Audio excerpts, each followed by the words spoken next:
नमस्कार। आज मैं व्याकरण का विषय वर्ण विचार लेकर उपस्थित हूँ। वर्ण विचार एक ऐसा विषय है जो न सिर्फ बच्चों के लिए अपितु प्रतियोगिता परीक्षाएं देने वाले विद्यार्थियों के लिए भी बराबर रूप से उपयोगी है। ये शुरू तो वैसे प्राथमिक कक्षाओं से होता है, लेकिन इसका महत्व इतना है कि ये प्रतियोगी परीक्षाओं तक में बराबर रूप से आता है। प्रतियोगी परीक्षाओं में तो कम से कम 2 से 3 प्रश्न वर्ण विचार से आते हैं। अब सबसे पहले आइए देखते हैं वर्ण किसे कहते हैं। वर्ण भाषा की अविभाज्य उच्चारित ध्वनि, यानी भाषा की अविभाज्य यानी जिसका विभाजन नहीं किया जा सके, जिसके और टुकड़े नहीं किए जा सके, ऐसी उच्चारित ध्वनि। उच्चारित मतलब मौखिक, जो हम मुंह से बोल रहे हैं, उच्चारण कर रहे हैं, लेकिन सबसे छोटी होनी चाहिए, अविभाज्य होनी चाहिए, उसका और विभाजन नहीं होना चाहिए। तो सबसे छोटी इकाई जैसे क, प, अ, ओ, अं, अह। अब प्रश्न उठता है कि वर्ण और अक्षर में क्या अंतर है। फिर अक्षर यानी जिसका अक्षर ना हो, जिसके टुकड़े नहीं हो, सबसे छोटी इकाई हो गई, बात वही हुई। तो वर्ण और अक्षर में अंतर देखिए। वर्ण उच्चारित ध्वनि है और अक्षर भाषा की सबसे छोटी इकाई तो है, लेकिन वो लिखित रूप है। लिखित रूप अक्षर कहलाता है, उच्चारित रूप वर्ण कहलाता है। अब वर्ण के भेद देखिए। स्वर, व्यंजन और अयोगवाह। स्वर आप जानते हैं, स्वर में निर्बाध गति से हमारी मुंह से जो हवा निकलती है वो बिना कहीं किसी भी अवयव से टकराए हुए बाहर निकल जाती है, यानी कोई बाधा उसमें उत्पन्न नहीं होती, बिना किसी बाधा के लगातार उच्चारण। लगातार जैसे आ, ई, ऊ, ओ, यानी जितनी देर तक आप चाहें इनका उच्चारण बिना किसी बाधा के किया जा सकता है, बिना किसी अन्य वर्ण की सहायता से उच्चारित। इसमें किसी और वर्ण की सहायता नहीं लेनी पड़ती है, ये स्वतंत्र होते हैं, इनका अपना अस्तित्व होता है और बिना किसी अन्य वर्ण की सहायता से इनका उच्चारण हो जाता है। सभी स्वर घोष होते हैं। एक प्रश्न जो बहुत महत्वपूर्ण है प्रतियोगी परीक्षाओं के लिए, ये पूछा जाता है अक्सर, तो घोष। घोष का मतलब क्या है कि जब आप किसी वर्ण का उच्चारण कर रहे हैं उस समय आपके ये जो गला है, जिसे ये काकल्य बोलते हैं, इसमें कंपन होता है जिस वर्ण के उच्चारण में, उसे घोष कहते हैं। तो सारे जो स्वर हैं वो घोष है। बोल के देखिए आप, देखिए यहाँ गले में आप हाथ लगा कर देखिए, बोल कर देखिए, उच्चारण करने पर आपके गले में एक कंपन हो रहा है। ई, ऊ, ओ, सारे स्वर आप बोलेंगे तो आपके गले में, आपकी यहाँ तंत्रियों में कंपन होगा। इससे हम कह सकते हैं कि सारे स्वर घोष होते हैं। एक प्रश्न पूछा जाता है कि अनुनासिकता किसका गुण है। अनुनासिकता आप जानते हैं, अनुनासिक क्या होता है? चंद्र बिंदु जिसे कहते हैं।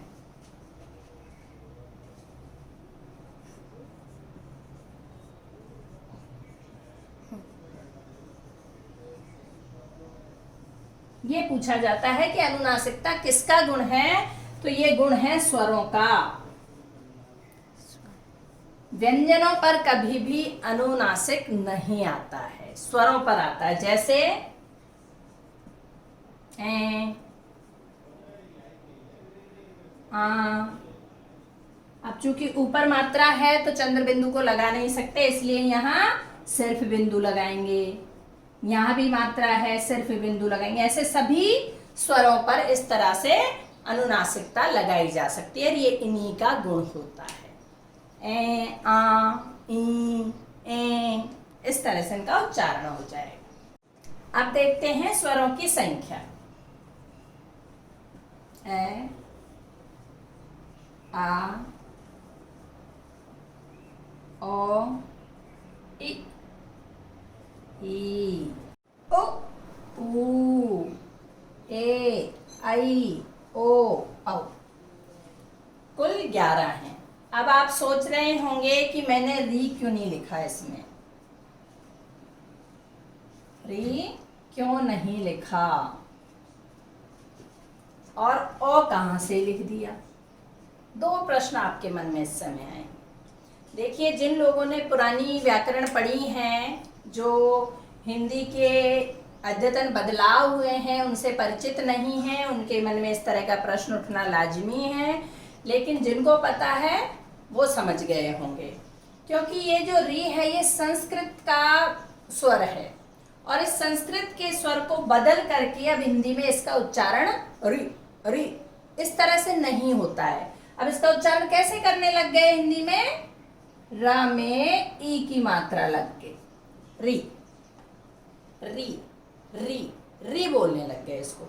लेकिन कुछ जो तत्सम शब्द आते हैं उनमें तो परंपरा के कारण या कहिए संस्कृत का शब्द है वो ज्यों का त्यों लेना है, तत्सम है, तो उसमें इस परंपरा को निभाया जा रहा है कि इस री को लिखा जा रहा है। अब ओ कहां से आया, देखिए ओ है आगत स्वर। ये अंग्रेजी से हमारे हिंदी में आया, लेकिन इसको हिंदी ने अडॉप्ट कर लिया है, स्वरों में इसको काउंट कर लिया है। इसका उच्चारण देखिए, ओ ओ आ और ओ के बीच की ध्वनि है ये। आ में मुंह पूरा खुला, आ, ओ में ओ ऊपर हो गया, आ, यानी आ ओ आ, इनके बीच का उच्चारण है ये। लेकिन इसको अब हम धड़ल्ले से इस्तेमाल कर रहे हैं हिंदी में। कैसे, कोई भी चिकित्सक नहीं बोलता, सब डॉक्टर बोलते हैं, डॉक्टर। कोई भी कार्यालय नहीं कहता, सब ऑफिस बोलते हैं, ऑफिस। कोई भी गेंद नहीं कहता, सब बॉल बोलते हैं, कॉफी बोलते हैं। तो इस तरह के हजारों शब्द हैं जो ओ के उच्चारण से और हिंदी में शामिल कर लिए गए हैं, इसलिए इसको स्वरों की गिनती में ले लिया है। अब आपको लग रहा होगा कि मैडम कहाँ से बता रही हैं, अपने मन से इन्होंने नहीं जोड़ लिया हो। तो आप जो भी अच्छे वैयाकरण हैं, जैसे हरदेव बाहरी जी हैं, भोलानाथ तिवारी जी हैं, इनकी आप ग्रामर में जाके, इनकी व्याकरण में जाकर देखेंगे, व्याकरण की पुस्तक में जाकर देखेंगे, तो आपको ये नया बदलाव अवश्य मिलेगा। अब वर्णों के स्वरों के भेद, स्वर पढ़ रहे हैं हम आज। वर्णों में, वर्ण विचार में सिर्फ स्वर पढ़ रहे हैं, और स्वर के भेद किस तरह से किए गए हैं वो दो तरीके से होते हैं, एक प्रयत्न के आधार पर और दूसरा उच्चारण के आधार पर। तो आइए देखते हैं। स्वरों का वर्गीकरण दो तरीके से किया जाता है, प्रयत्न के आधार पर और उच्चारण के आधार पर। अब देखिए, प्रयत्न के आधार पर 4 प्रकार हैं और उच्चारण के आधार पर अंतिम 1।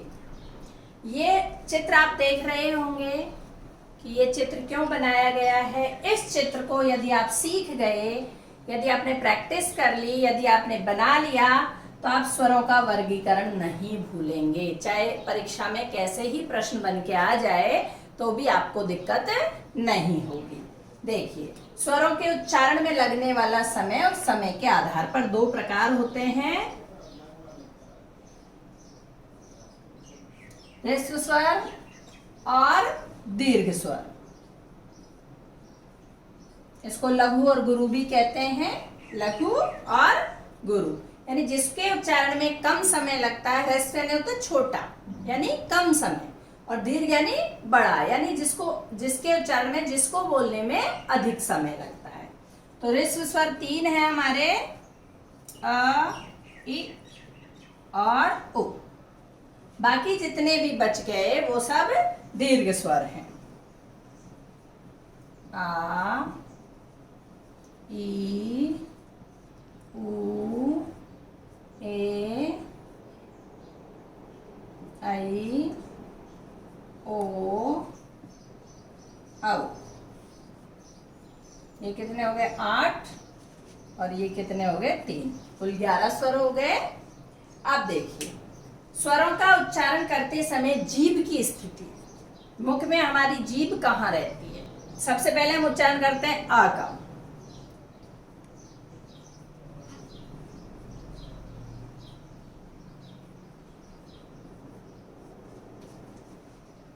अग्र स्वर, पश्च स्वर और मध्य स्वर।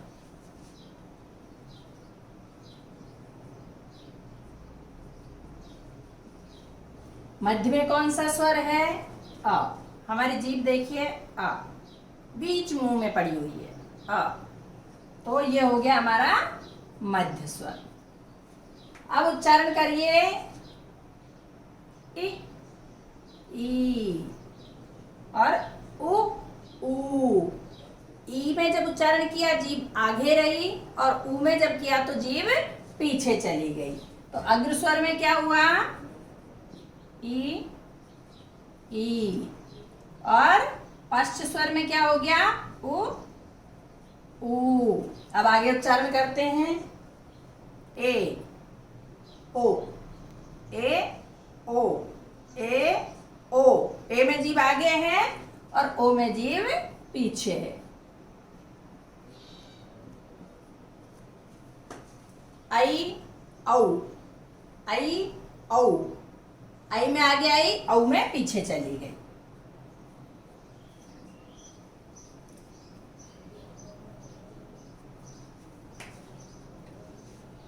ए, आ में देखिए पीछे गई। ए में बीच में है, आ में पीछे चली गई। तो ये भी पश्च स्वर हुआ और अ भी पश्च स्वर है। ठीक है, क्लियर है? मध्य स्वर अ, अग्र स्वर इ, ई, ए, ऐ और पश्च स्वर है उ, ऊ, ओ, औ, आ और ओ। क्लियर है यहाँ तक? आगे देखिए, होठों की आकृति के आधार पर, होठों की आकृति के आधार पर दो भेद हैं, संवृत और विवृत।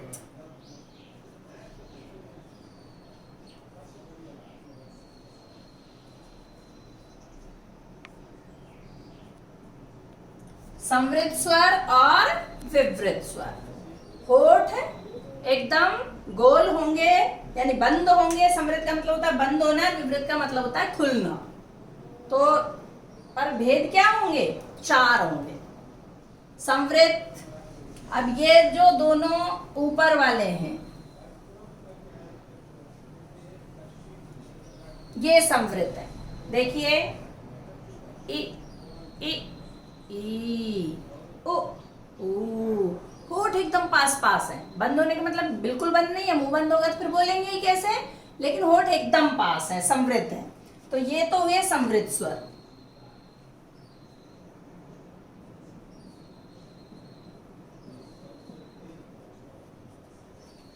विवृत, पूरा खुला हुआ, आ एक ही स्वर है जो विवृत है। फिर है अर्ध संवृत,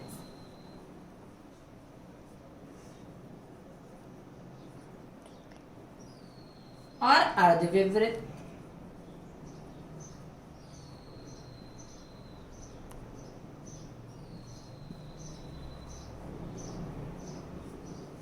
ये दोनों हो गए अर्ध संवृत। ये तो ऊपर वाले क्या बताए थे? संवृत। ये हो गए अर्ध संवृत।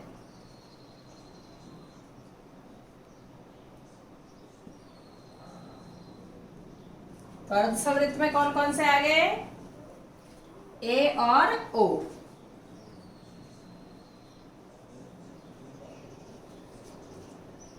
और ये हमारा विवृत हो ही गया।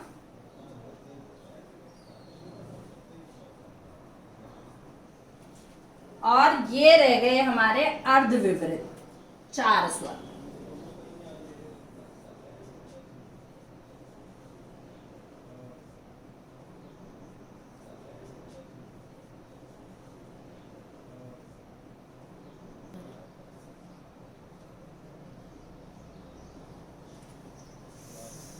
तो अर्ध विवृत में चार हो गए, आई, अ,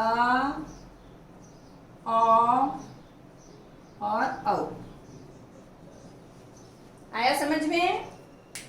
ये ऊपर वाले संवृत हैं, यानी जिनमें मुंह बहुत कम खुला। फिर उसके बाद ये दोनों अर्ध संवृत, यानी मुंह थोड़ा सा और ज्यादा खुला। ए देखिए, ई ओ ऊ, ए थोड़ा ज्यादा खुला, ओ थोड़ा सा ज्यादा खुला इसमें। अब उससे और ज्यादा खुला, उसको कहा है अर्धविवृत। आई, अ, औ, औ। और सबसे ज्यादा जिसमें खुला उसे विवृत कहा, वो क्या है? आ। अब देखिए, मुख की स्थिति के आधार पर, मुख की स्थिति के आधार पर स्वरों का वर्गीकरण। इसके दो प्रकार हैं, वृत्तामुखी और अवृत्तामुखी।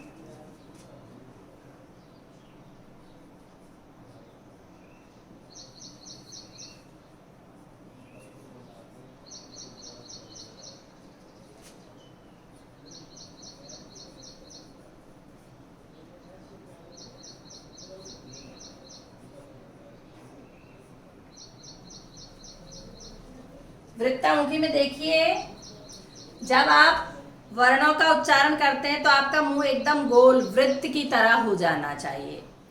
आप देखिए इसमें ऊ, उ, ऊ, ओ, औ, औ। अब देखिए उच्चारण करने से दो भेद बताए, वृत्तामुखी और अवृत्तामुखी। जिसमें मुख आपका गोल हो जाए, वृत्त बन जाए, और जिसमें गोल नहीं होगा वो अवृत्तामुखी। तो वृत्तामुखी में ये 5 हैं पीछे वाले,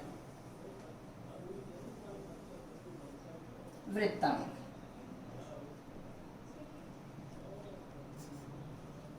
ठीक है, बचे हुए सब अवृत्तामुखी हो गए। इनका उच्चारण करके देख लीजिए, याद रह जाते हैं तो ठीक है, याद नहीं रहता तो होठ तो अपने पास है नहीं, उनसे बोल के देख लेंगे, उच्चारण करके देख लेंगे। ओ, ऊ, ओ, औ, औ, एकदम। और आ में देखो पूरा खुल जाएगा, आ, तो इसमें वृत्त नहीं बनता है। तो ये वृत्तामुखी में 5 हो गए, कौन कौन से? ओ, ऊ, ओ, औ और औ। अब बचे हुए अवृत्तामुखी रह गए, तो कौन कौन से बच गए? ई, ए, आई, और आ। ठीक है, क्लियर? यहां तक समझ में आ गया? स्वरों के वर्गीकरण का 5वां और अंतिम आधार देखिए, मुख विवर में उच्चारण स्थान। यानी मुख विवर में कहां से हम वर्णों को उच्चारित कर रहे हैं, स्वरों को उच्चारित कर रहे हैं। तालव्य, ई और ई। देखिए तालव्य, तालू से बोला जा रहा है, ई, ई।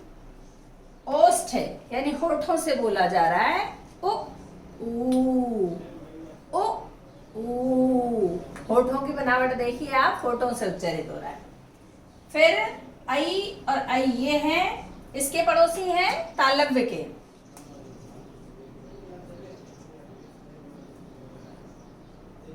ये तालव्य है, तो इसके जो पड़ोसी हैं वो कंठ तालव्य हैं। इसके पड़ोसी कौन कौन है? ए और आई। तो ये दोनों क्या है? कंठ तालव्य, यानी तालू से तो बोले जा रहे हैं लेकिन कंठ से हवा आ रही है। ए आई, ए आई। ओके, इसके पड़ोसी ये हो गए। अब यहाँ ये जो ओष्ठ हैं, ऊ और ऊ, इसके पड़ोसी कौन हुए? ओ और औ। ये कंठोष्ठ हो गए, यानी होठों से ही बोले जाएंगे लेकिन कंठ से ध्वनि आएगी। ओ, औ, ओ, औ। ठीक है, और बचे 3, ए, आ और ओ। ये कोमल तालु, कोमल तालव्य से इनका उच्चारण होगा। ओष्ठ ऊ, ऊ के पड़ोसी ओ और औ है, ये कंठोष्ठ हैं। और अंत में 3 बच गए, ये कंठे भी कह सकते हैं और कोमल तालव्य भी कह सकते हैं। संस्कृत व्याकरण के अनुसार ये कंठे हैं और हिंदी में जो बदलाव आया है, कंठे वर्णों को जो कोमल तालव्य का नाम दिया है, ये इस तरह से हम उच्चारण करने लगे हैं, उसके आधार पर इसका नाम कोमल तालव्य है। अब मान लीजिए एग्जाम में आपके प्रश्न आता है, इन तीनों में से कोई भी वर्ण दे दिया जाता है, उसका उच्चारण स्थान पूछा जाता है और वहां कंठ भी दिया हुआ है, कोमल तालव्य भी दिया हुआ है, तो ऐसे में आपको कोमल तालव्य करना होगा, तभी आपका सही आंसर होगा। और यदि कोमल तालव्य नहीं है तो फिर ऐसे में आप कंठ कर सकते हो। जिसने संस्कृत व्याकरण के आधार पर पेपर बनाया होगा वो कंठे देगा, और जो हिंदी का ज्ञाता होगा, जिसको नए परिवर्तन पता होंगे, वो आपकी परीक्षा लेने के लिए, आपको भ्रमित करने के लिए कंठ और कोमल तालव्य दोनों दे सकता है। तो ऐसे में आपको कोमल तालव्य लिखना है, तब जाकर आपका उत्तर सही होगा। तो आज हमने पढ़ा स्वरों का वर्गीकरण, उसमें 5 प्रकार हमने बताए। सबसे पहले बताया प्रयत्न के आधार पर, यानी बोलने के उच्चारण में कितना समय लगता है उसके आधार पर।